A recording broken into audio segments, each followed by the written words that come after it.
All right, today we're jumping into a pretty provocative viral video, one that's been making a lot of waves online. We're going to break down its argument, claim by claim, so you can see exactly how it was built, straight from the source. So let's just get right to it. The video, which comes from the YouTube channel Bantu City Diaries, kicks things off with this really blunt, in-your-face question. This is the setup for the entire data-focused and, let's be honest, highly controversial case it's about to make. And look, I just want to be super clear about our role here. We're not here to agree or disagree. Our whole goal is just to map out the video's line of reasoning for you, piece by piece, so you understand the argument exactly as it was presented. Okay, so where does the video even begin? It starts with the big picture, looking at some really broad economic numbers on a global scale. The idea seems to be to establish a pattern right out of the gate. The very first piece of data they drop is this one. The video claims that if you average it out across the entire continent of Africa, the GDP per person is only $2,000. Now, to really try and put that number into perspective, the video makes this pretty wild comparison. It says, hey, take all of West Africa, we're talking about 500 million people, and their combined GDP is actually less than the net worth of just one guy, Elon Musk. It's a really stark way to frame the economic picture. So after laying out those economic points, the video makes its first huge assertion. This is a direct quote, and it really becomes the central theme for everything else they're about to say. It's the conclusion they draw from those initial numbers. All right, so after making that big picture statement, the argument doesn't just stop there. It actually zooms in. It starts picking out specific countries and regions across Africa to use as case studies, all meant to back up that initial claim. Zimbabwe is one of the first major examples they use. The video basically presents a before and after picture. It describes the before, when the economy was under white control, as being clean, organized, and stable. And then it describes the after, once that control was gone, as a plunge into total chaos. Next up, they turn to South Africa, and here the focus shifts to crime.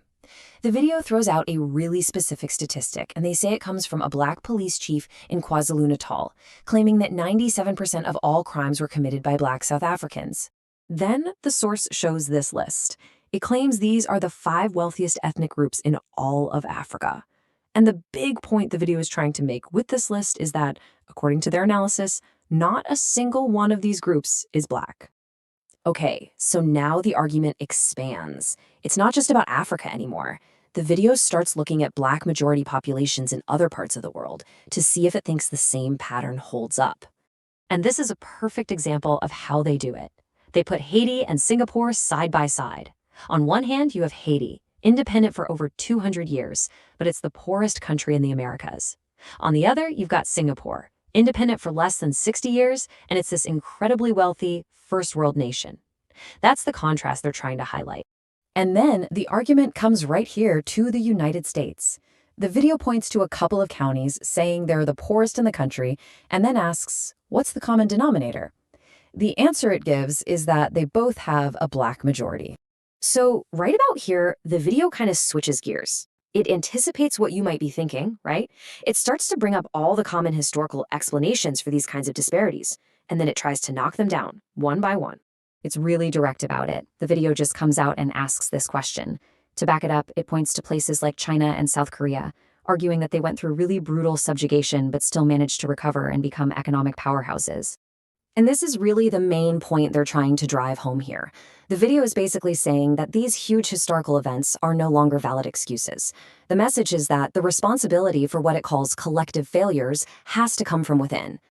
So after laying out all this data and pushing back on the historical arguments, you might think the video would just give a final answer, but it doesn't. Instead, it ends with a challenge, aimed squarely at the viewer. It throws up this list of what it calls severe deficiencies in Black Africa. Things like a lack of inventions, not enough research in science and tech, no industrialization, a lack of transparent institutions, not even producing their own medications. And the whole point of that list is to lead to this final message. The argument is that respect on the world stage isn't just something you're given. It's something you have to earn, and it's directly tied to performance and innovation in all those areas it just listed. And this really brings it all home. This is the video's last big provocative thought. You see, it never actually answers that question from the beginning. Instead, it flips it around and puts it on the audience. It leaves you with this challenge. What's it going to take for products to say made in Nigeria or made in Ghana and be seen on shelves all over the world? And that right there is our breakdown of this viral video's core argument.